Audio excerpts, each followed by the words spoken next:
Hello, friends. How's everybody doing? I hope we're all doing well. I'm here to just give an update on things that I'm reading, things that I've finished reading, and other fun stuff. So let's get started. Um, all of these things are popping up on my computer all of a sudden. Okay, there we go. So number one, I finished The Grave Thief by Dee Han. This book was such a treasure. This is why I love used book sales, dude. You never know what you're gonna find. And so Dee Han actually started writing books, and I think I mentioned this before, but she started writing books because her children asked for bedtime stories. And so she would start to make bedtime stories, and I guess maybe they just got so big that she decided to put them into story form. It kind of reminds me of Tolkien a little bit, so I love that origin story. Um, so this story revolves around Spade mostly, and Ember comes into it later. Ember is the niece of the queen. Um, of Windtail. Windtail is where they're from. So Spade is a boy who is born to this group called the Julies, and the Julies are, for lack of a better word or just an easier way to understand them, are kind of like gypsies. So they are travelers. They live in tents. They go from place to place, finding ways to kind of scam people. And main thing they seem to do is dig up graves because people um, bury themselves with jewels and things like that. Julies, get it? So Mr. Spade here, he was born with a deformed leg, which causes him to limp and all that. So his family are very suspicious and they think that, him being born with a bad leg is a bad omen, but they still love him and they want him to do stuff, so they just prepare him to be a gravedigger instead of anything else because he's not fast enough to like do anything that would any covert operations. So they have him digging graves from a young age, and that's why he gets the name Spade. So most Julies get the name of a jewel of some sort. Like his father's name is Garnet, his brother's name is something I can't pronounce because it's a jewel that I've never heard of before. But his nickname is Benji. And but they wouldn't give Spade a jewel name because of the bad omen situation. Okay, so anyway, he's digging graves and then eventually gets wrapped up in this big plot to dig up a grave of a very, very important person, somebody related to the royal family, and he gets caught, him and his brother Benji, and Spade gets brought to the queen and is basically told, we're keeping your brother in prison, and you are going to go and find um, this, what is it called? A deep stone. That's what it's called. So this monster on the cover is called the Wogan. The Wogan. And the Wogan is stalking the castle grounds. This thing is gross. It smells dank. It's got ugly red eyes, very scary, and dread kind of follows it wherever it goes. And it can kind of pop up out of nowhere. And nobody knows how to get rid of it. So the queen has been trying to send soldiers to stop um, to find ways to stop it. And there's this guy named the Moor Mage who potentially has a deep stone and may be the creator of the Wogan. And so he has to go and do that. So he does. He goes and does that. Unfortunately, things don't end very well, and I won't spoil what happens, but either way, the Wogan goes on. And so he comes back and he doesn't know what to do, but he's told that there is yet another previous member of the family who became a witch or something like that. I don't remember if that's the terminology they used. I think it is. And that she probably has the deep stone that they're looking for. So now they're going to look for her, and it becomes a mission to find her because Benji, his little brother, is still being held in the basement in the dungeon. Okay. And there's other shenanigans going on during this time. I'd love for you to read this book, so I'm not going to give it all away. But either way, he finds out that, um, that he actually came in possession of something that he's called a moonstone. Turns out it's a little more powerful than he thought it was. And when he uses it, it actually starts to transform him when he gets angry. So at one point, he's faced with the Wogan. He's angry, he's scared, he's upset.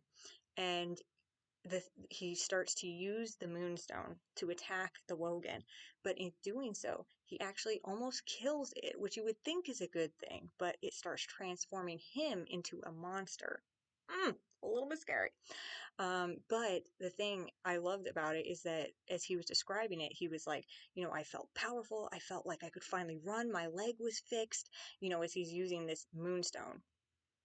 And, um, and then, but he gets saved by his friend Ember from actually transforming into an actual monster by this strange stone. And, um, and that part totally and it happens later on. He kind of is struggling with this idea that this stone could give him the life that he's always wanted. He could be somebody who's not himself, as he says, because he hates being held back by his leg. He hates that he's not strong enough. He hates all this stuff. And the stone makes him feel all the things that he wants to be, but he doesn't feel that he is, right? And it kind of reminded me a little bit of the One Ring. I know it's very different because the One Ring obviously doesn't like make you feel powerful. It just makes you kind of go crazy, but it does make you obsessed with it, right? It draws you in. It makes you feel like you need it. And that's kind of what this stone is doing to Spade. And so that's something that he has to battle, and inevitably, good things happen in the end. Let's just put it that way. I won't give away the ending because, again, I think this book is actually worth a read. It is a middle grade book, but it goes really quick, and I think it is so charming. And if you have a middle grade reader, I would 100% suggest that you give this a read. There's so much interesting content. The Wogan itself, when you find out what the monster actually is, which I'm definitely not going to give away because it was such a good reveal. Oh, chef's kiss. But really, a lot of the main themes in here are like self-esteem issues and what grief can do to a person, and um, you know, um, doing what's right, asking for forgiveness, things like that. Redemption. It's really beautiful, and the author herself, I believe, is a Christian, or she gives credit to God for her work. And You can see that throughout the book, how there's just little themes here and there that certainly are truth, and I just love to see that. Um, so this book is a gem, and I'm definitely keeping it on my shelf. Definitely. And the other book that I actually finished reading is How to Train Your Dragon. I'm actually going to go see the live action in a few hours. I'm so excited. Um, First of all, the animated films are top tier. Nothing, not even this remake or what is it called? It is a live action remake, right? That it's not gonna even touch the original films. But this book is so unique. How to Train Your Dragon book is nothing like the films. So if you're looking for that, you will be disappointed. However, you can see obviously the films were inspired by this. It's still like the Isle of Berk, it's still Hiccup, it's still Toothless, and there's other character names that are throughout, but everything is so immensely different. Like I wonder if, because there's a lot of books that she wrote as well, so I wonder if any of those books hold true to any of the films, like if there was anything that they took from them, or if they just kind of like took the basic premise and ran with it on their own. But everything is very different. However, the charm is just above and beyond. It's so cute. But the thing I think that threw me through a loop the most was that Toothless is an entirely different, like he's not like this big cool Night Fury. He's a tiny tiny dragon that is kind of growing into his own, just like Hiccup is, right? Which I love, by the way. And and he just looks like kind of a regular dragon. I want to see, maybe I can find a picture of it. Let's see. Oh, and it has these cards throughout. These are so fun.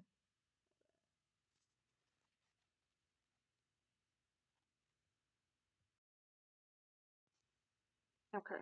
See, there's Toothless. He's a tiny, tiny dragon. And it says at the top, the most extraordinary thing about this dragon was how small it was. Teeny tiny. Okay. And he just looks like a regular dragon, which is really interesting. But this book is so exceedingly charming, and even though I clearly have the movie cover because the movie's coming out, but that's fine. Don't worry about that. But it's very charming. Hiccup is still like very brave, and Toothless. Uh, the funny thing about the dragons described in here is that dragons are described as like these amoral creatures that could care less about anyone or anything, and Toothless defies that, and that's what makes Toothless special, is that when Hiccup gets pretty much almost eaten by the giant sea dragon in the book, um, Toothless actually decides to go after him, which is completely out of character for dragons because they're just amoral monsters. Well, not monsters, they're still intelligent, but you know what I mean. That's how they're described. They don't care about anyone or anything, okay? But Toothless does care about Hiccup, and it's so charming. It's so sweet. I would definitely suggest anybody read it. It's so quick. I hope to be able to get my hands on the other books. I don't think I'm going to buy them, but I'd love to be able to just read them from the library or something. So we'll see what I can find. But very charming, and I'm so excited to see the movie. I guess I'll finish with the books. Oh, I did also. I am going to be reading this, but from the library, I also got the Selection and Spy Family Book 12. I'm a very big fan of Spy Family, but I haven't been able to get my hand on Book 12. And I was able to read that. Fantastic! If you love a little spy thriller, a little silly shenanigans thriller, with like politics and like war, it's fantastic. It's so much fun. But it ended on such an insane cliffhanger. I was like so devastated that it ended on a cliffhanger because Lloyd, or Twilight, I call him Lloyd more, but he is the main character kind of. He's the spy. He's the spy from the Spy Family. Okay, and he is a master of disguise. That's his main thing, which I love. I love that so much. It's so much fun. But in at the end of the book 12, he has his disguise on, but he's like unconscious, or at least that's what is perceived right now. I know you never really know. And his mask is about to get ripped off, literally seconds from getting ripped off. And I'm like, are you kidding? And then it's like book end, and I'm like, no, why would you do this to me? I hate it. But it was so good. And then I finished the Selection. I got it out. I'd gotten it from the library for. I was kind of getting burned out with reading, so about halfway through I returned it, but I got it back out and I finished it. I really really liked it. Okay, I'm definitely going to go on and read the other books eventually when I'm finished with what I have. But and it was such a quick read. It was so easy.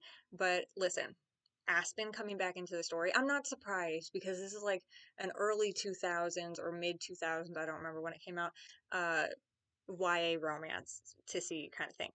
I get that the love triangle was a thing. I don't like Aspen, okay? I don't like him. I like Maxon, okay? And like I love the way she describes like her first kiss with Maxon, or like talking with Maxon or whatever, is like how he just like adores her, and she's like, this is what it feels like to be adored. And I'm like, oh, it's so sweet. And then Aspen comes back in the story and they're like making out, and I'm just like, ew, like no, why would you do that? And then he like has an excuse for like, oh, I wasn't actually with that girl. I just helped her up and it was so crowded. That's why we were hugging. Like maybe I don't know. Okay, I don't freaking know. But like I don't like Aspen and I stand by that. I'm a Maxon stan all the way, and that's all we got to say about that. I'll definitely go on to read more. It's interesting. And I don't think, is it Marcelly or no, I think that's Hunger Games. Marilee? What's her friend's name? Marilee? Something like that. I think she's up to no good. I really do. And I can't wait to find out what she's up to. I can't wait. Okay, so anyway, that's that. But I also got this. It's Michael Vey. This is the first book, which is called The Prisoner of Cell 25. It seems to be like a superhero story kind of thing, or like kind of like maybe X-Men more like, because he has like special abilities. He has like electricity abilities, and he doesn't know why. And he finds out that there's other kids of similar powers to him, and his mother gets kidnapped and he has to go save her, and it seems really interesting. I haven't started it yet, so I don't actually know if I'm going to like it, but I just thought it sounded interesting, and I love these kind of stories where it's like, there was another book that I read. I wish I could remember what it was called. I have it on my Goodreads to find again, but I read it years ago and it kind of reminded me of that, so I was like, ooh, let's check this out. So we'll see if it's any good. And then, oh gosh, and then I got Blade Breaker back out because I felt ready to read this massive giant. And as you can see, I've already started. I'm like 80, I'm 90 pages in, something like that, almost 100 pages in. It's good so far. Uh, it obviously picks up right where we left off. I like that. I think the second chapter was Erida and Taristan, and that was interesting. I'm super, seeing where they are, the crazies, and he's like super in love with her, which is like kind of a shocker to me. I really thought he was using her, so whatever. Um, that'll be interesting to see how that plays out. But Dirian, I'm so excited. Rita and Dirian. So Rita is Dom's cousin who went to get help from the other enclaves of elders, and Dirian is the boy leader um of his enclave, and I don't remember what the enclave is called, but it's really, really far north where it's cold. And the Jitty people who also live there, which seem to be have the Viking vibe to them, they are going to them to help fight against the threat of Taristan. So I'm really intrigued to see what happens. And the core group itself is kind of right now they're in limbo. They're being taken to the king of Ibalet, or I don't know if this is how you pronounce anything, but or actually the heir of something, the heir of Iblet, I don't remember, but they're being taken away to somewhere. Um, and it seems like the whole world is on high alert, almost like they knew something was going to happen before it happened with Taristan coming into power. So that's interesting. I don't know because it seems like some of the kingdoms got taken off guard and some of the kingdoms didn't. So I guess we'll find out what is actually happening in this. We'll see what happens. And then also, I got out from the library Dynasty Warriors Origins, dude. When I tell you, this is so much fun. Okay, so I as a teenager played Dynasty Warriors 6 all the time. Okay, I loved Dynasty Warriors 6.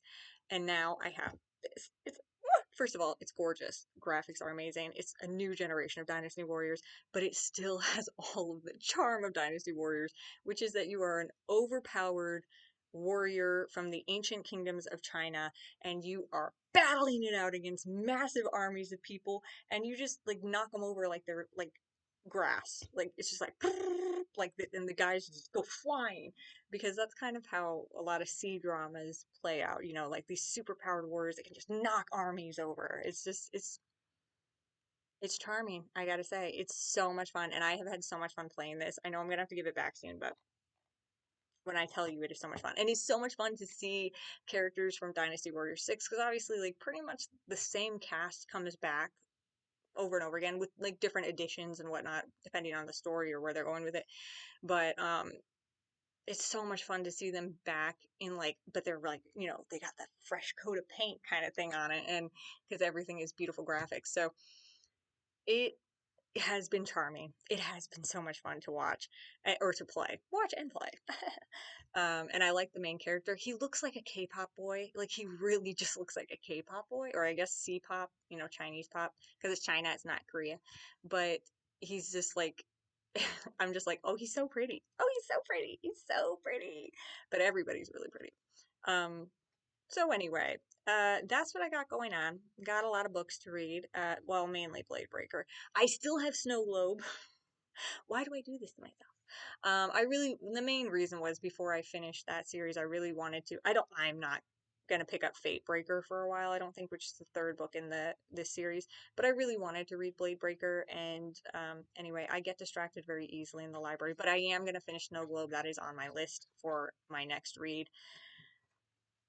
We'll see if we actually get there. So I'm gonna leave that there. Just remember that I love you and Jesus loves you more. I hope you guys have a good day.